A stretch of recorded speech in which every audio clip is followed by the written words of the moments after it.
sometimes we have to taper that. Like there's the points where we expect our team to go full throttle, but also there's a point that we want them to, you know, exhale as well.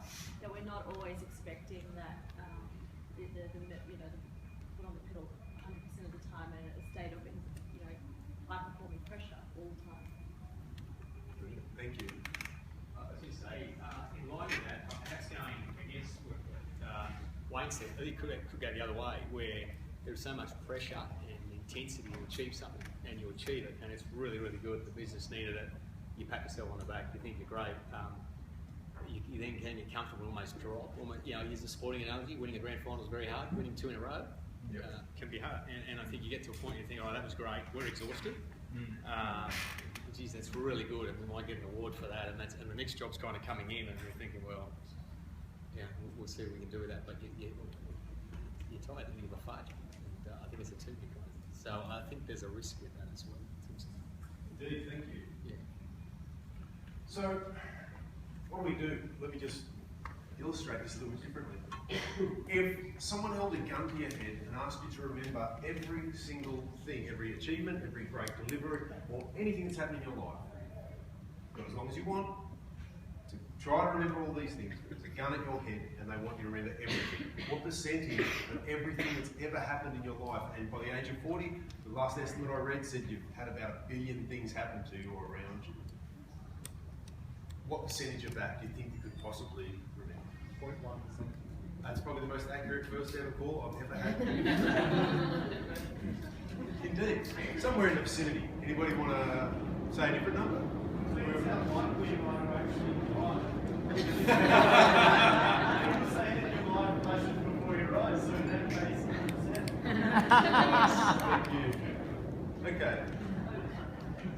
So, if you were beating yourself up and feeling bad, your self-esteem was going down because of one small thing, even if it was over everything you could possibly remember, it would only be point, how many zeros before the 1% of all of those things. How accurate is that? Because what happens is, in self-esteem, we give ourselves, and I'm so glad that David said, and a couple of other people said this afternoon, they don't like the term global. Because with self-esteem, you give yourself a global rating. You give yourself an overall rating as a person. You're familiar with the concept, oh, this is how I feel about myself, like the whole self. It's the term. Self, when you get into it, is very hard to define, although my father just likes to say, yeah, me. That's what it means. Self is far too infinite to define in that way, but if all of those, you were beating yourself up over that 0.001% of everything, of one thing that happened on your day that was bad, your emotions are taking a crash, how accurate is that as a way of rating the entire sense of self, who you are? Would you say that's very accurate? No.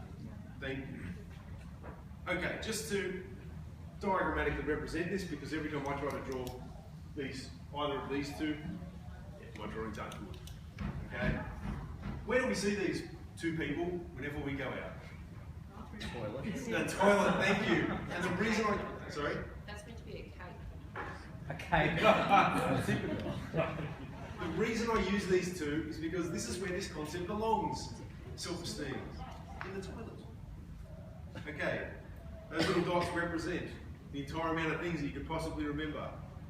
They should be probably smaller. However, if you were going to use those to rate your entire personhood, is that looking very accurate? Thank you, that's where we're going to get to with this. What I suggest you replace it with instead.